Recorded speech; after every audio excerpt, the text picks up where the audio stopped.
Welcome to the channel. Thanks for tuning in. If you're new to the channel, I request you to subscribe so that you get to know us and when we release new episodes. Today, we are going to go through the memoir of Paul Kalaniti. Paul Kalaniti was a neurosurgeon who was diagnosed with lung cancer at the age of 35 years, just as he was just about to finish his residency after 10 years of training to be a doctor. In that period, his oncologist did not tell him if he had 10 years, 20 years, 5 years, or 5 days to live.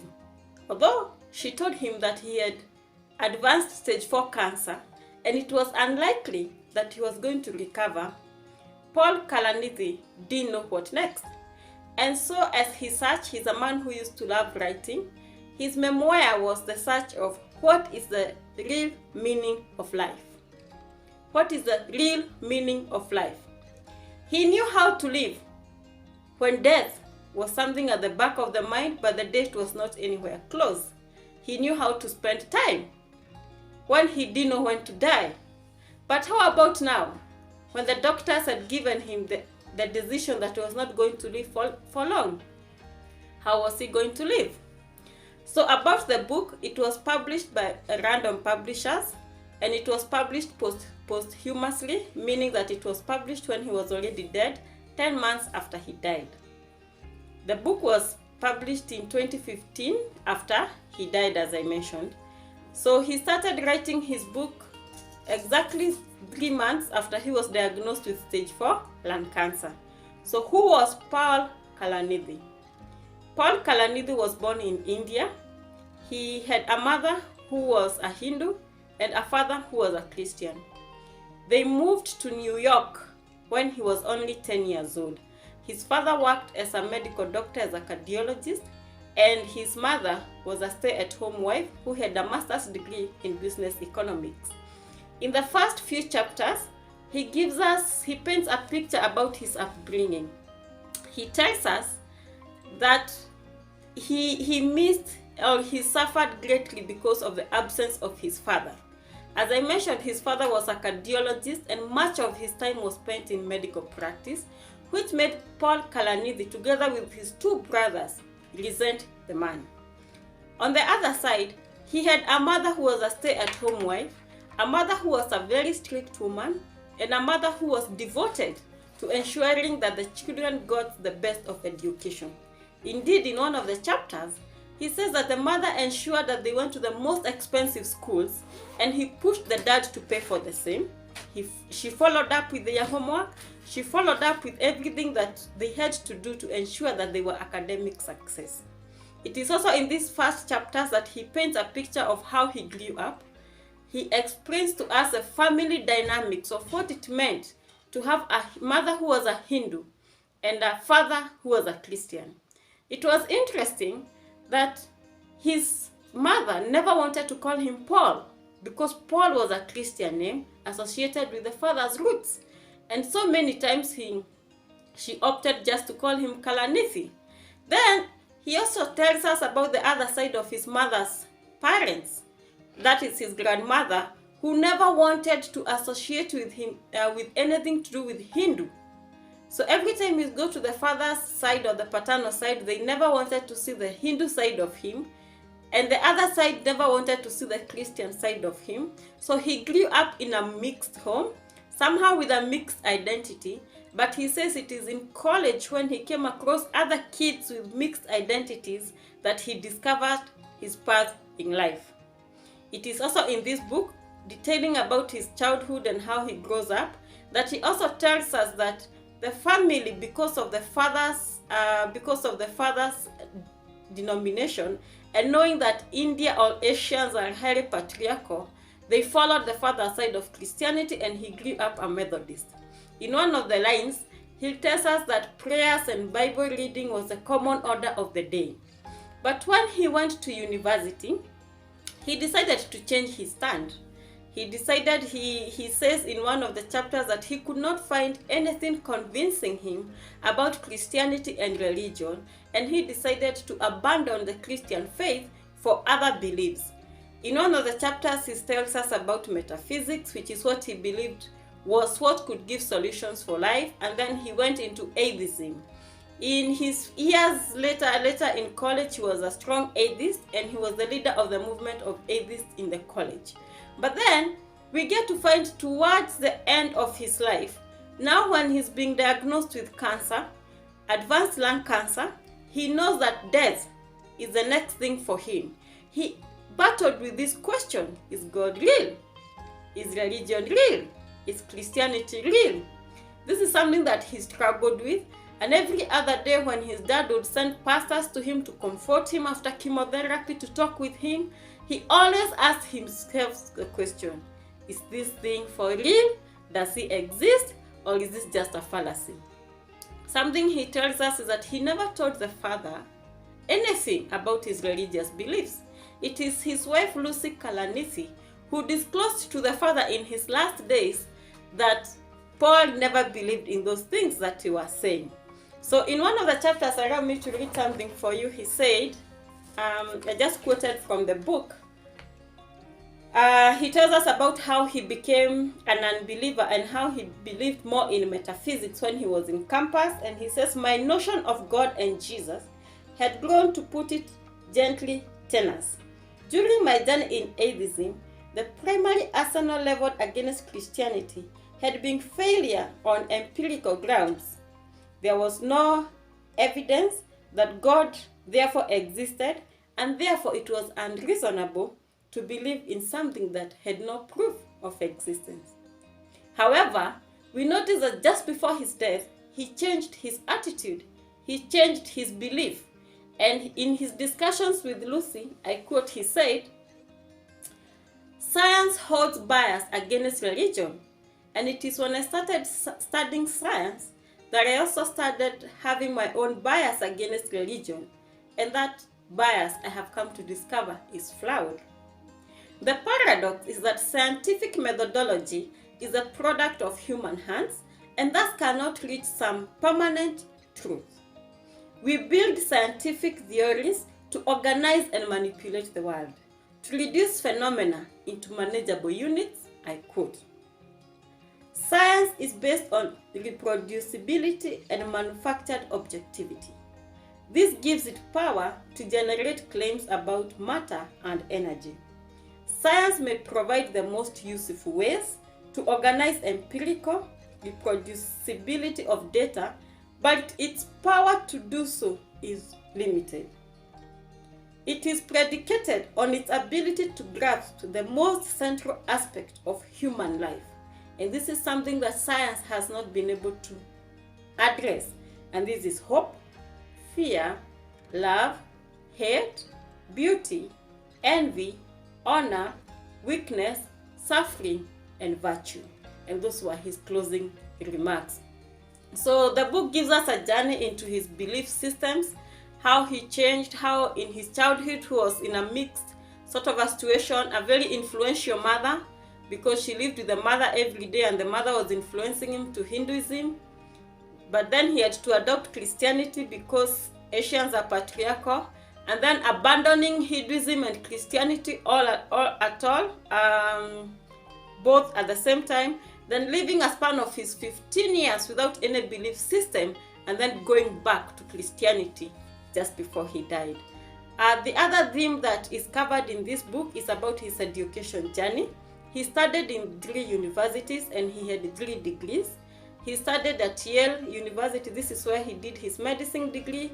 He studied at Stanford University and he studied at Cambridge. His first degree was a Bachelor of Arts, and then he did a Master's of Arts in Literature.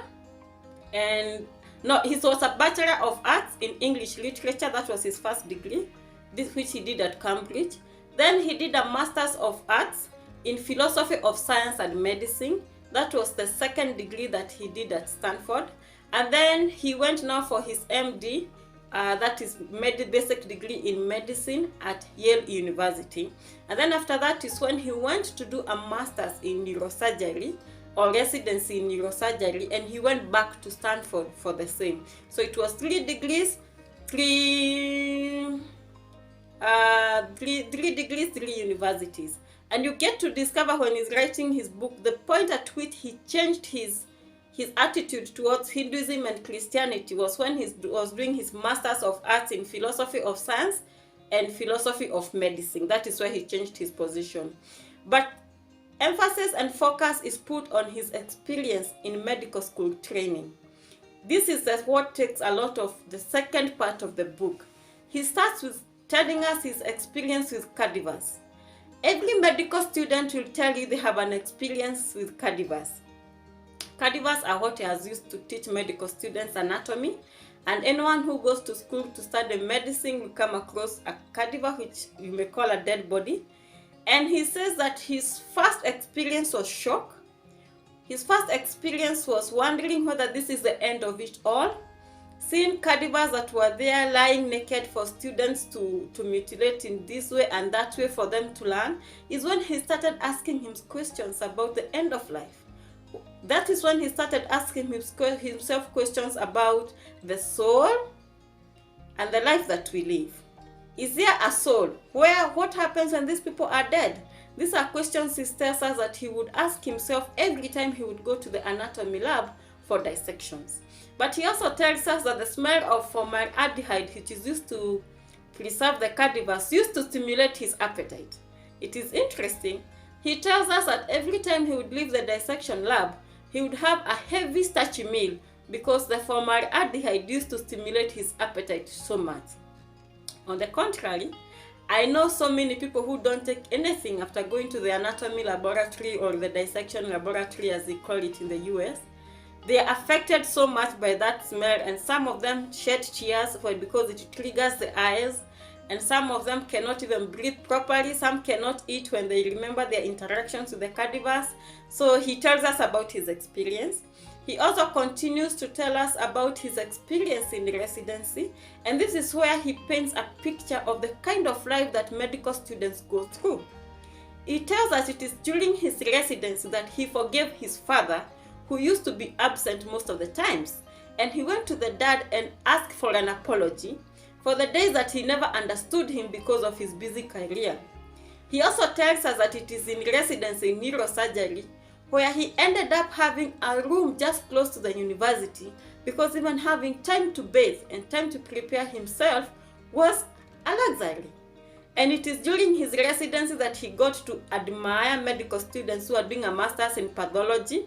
He says it seemed easy for them, but for those ones who are doing internal medicine, cardiology, neurosurgery, and other heavy specialties, they used to have a very difficult time, a very hard time in that institution.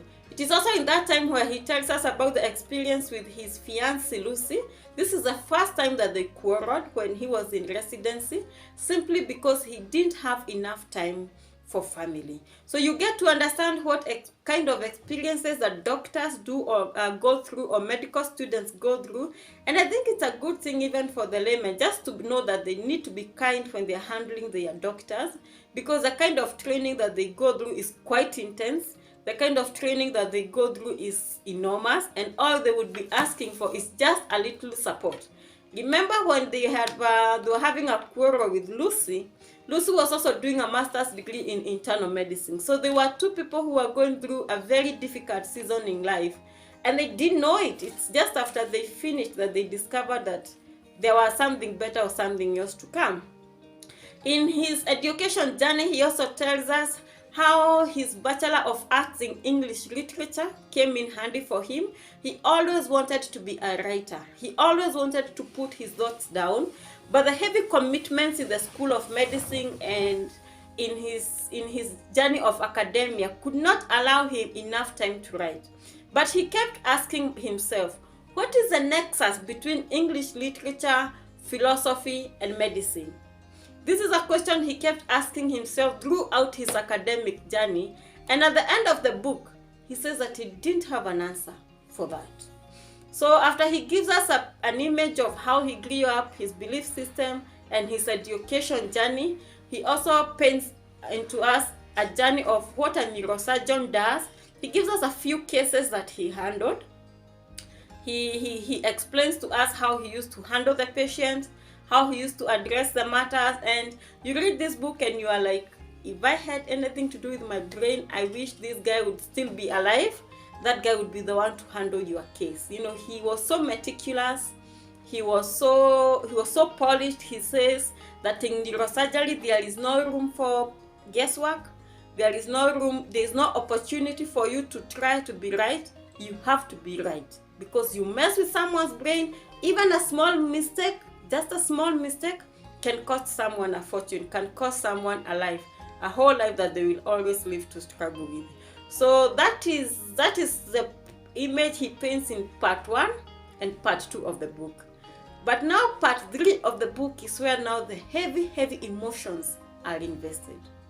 It is in part 3 of the book where you see now his journey with cancer.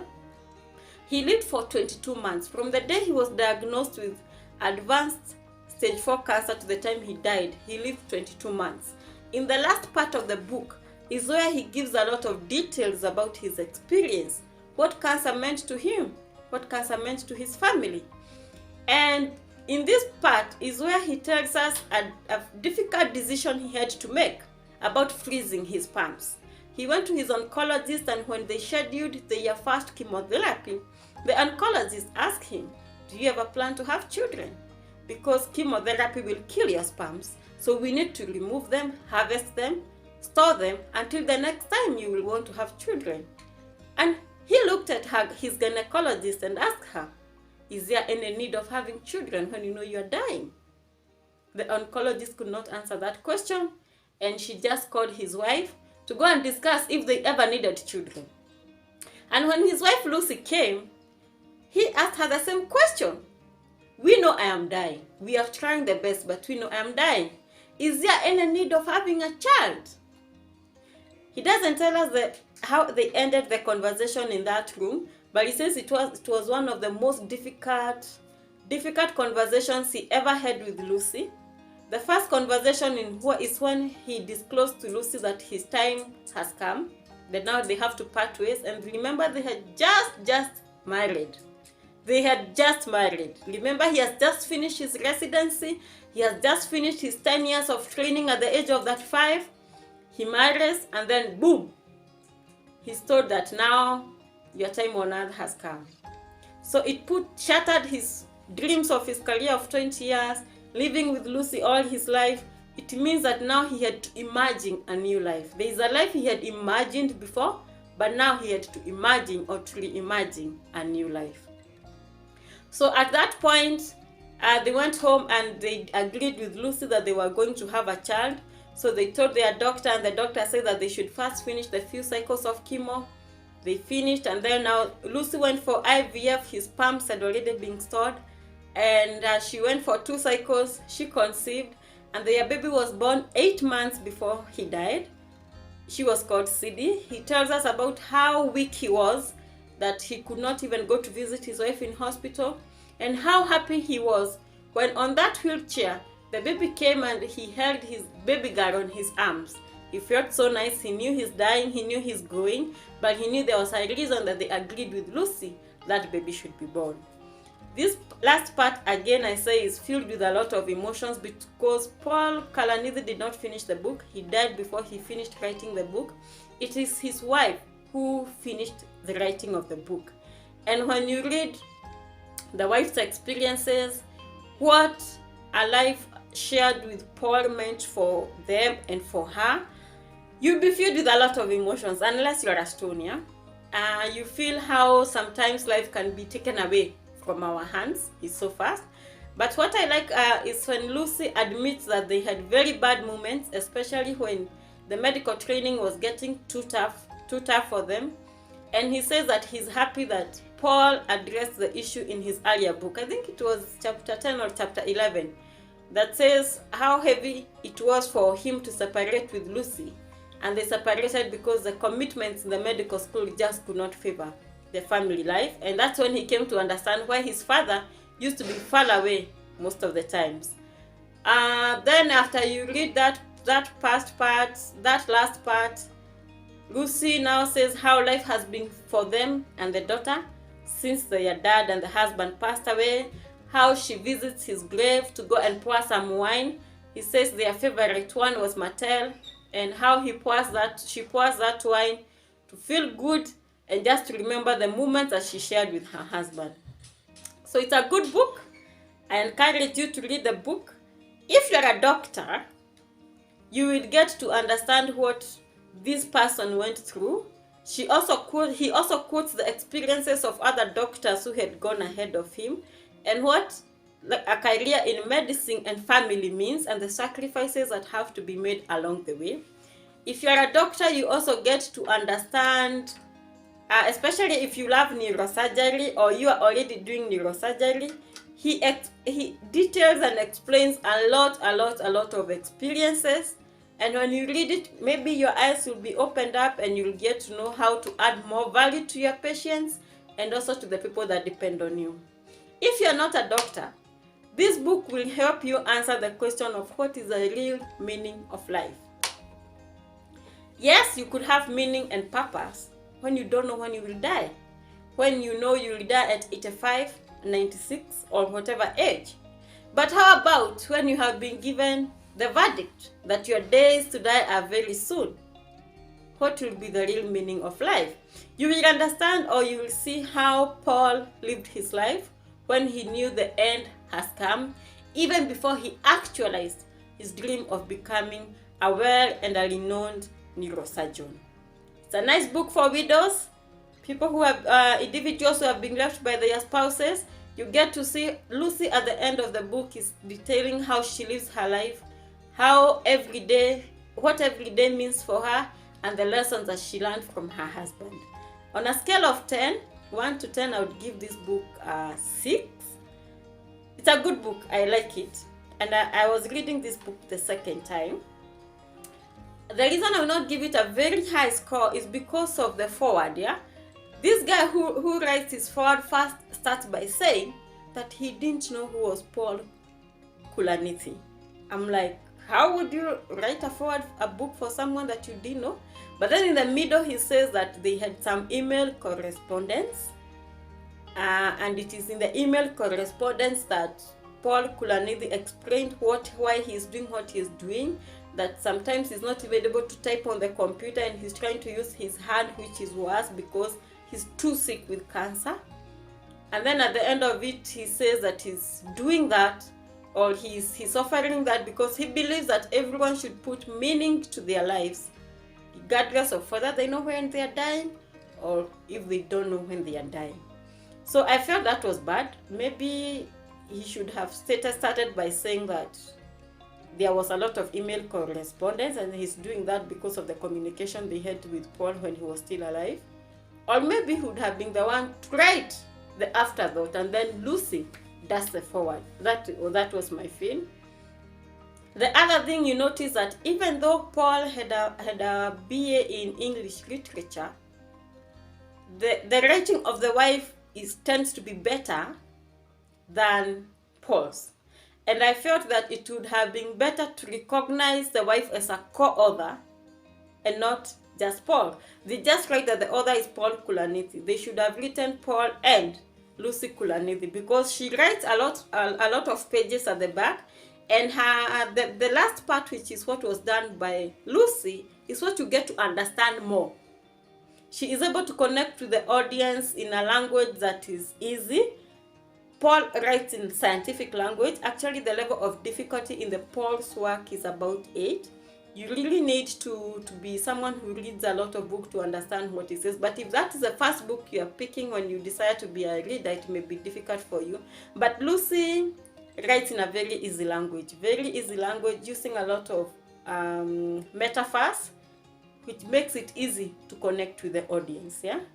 And then it's a very small book. You will be done with that book within 4 hours. It's not a book that can take you up to 6 hours. It's a very, very small book.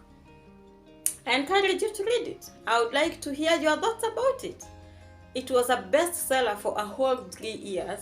It sold so many copies that I think Lucy and the daughter were able to live on the proceeds from that book. And Lucy has been doing a lot of talks in the US, explaining. She's also a medical doctor, an internalist. Locally, we call them physicians. So she's able to connect with a lot of doctors about real meaning of life and what it means. You know, for Paul, he tells us that in the same hospital, in the same ward that he used to see patients, is where he was now the patient. And at some point, nurses could not handle it, that the person who has been instructing them is the one who is lying in bed, unable to walk and unable to do anything. So Lucy has been doing a lot of talks in the US, talking about doctors and giving them the real meaning of life and trying to take doctors through a path of purpose and understanding their purpose in life. So I wish they had recognized her as a co-author in this book. Although she's the one who was in charge of the publishing when the husband was already dead, it would have been good if she would have been recognized as a co-author. So that is my take. Tell me what you feel about it. I will leave it at that in the moment. Again, I remind you, if the content added value, kindly like the video and consider sharing with your friends. If you have not subscribed, please do so. It means a lot to me. Bye.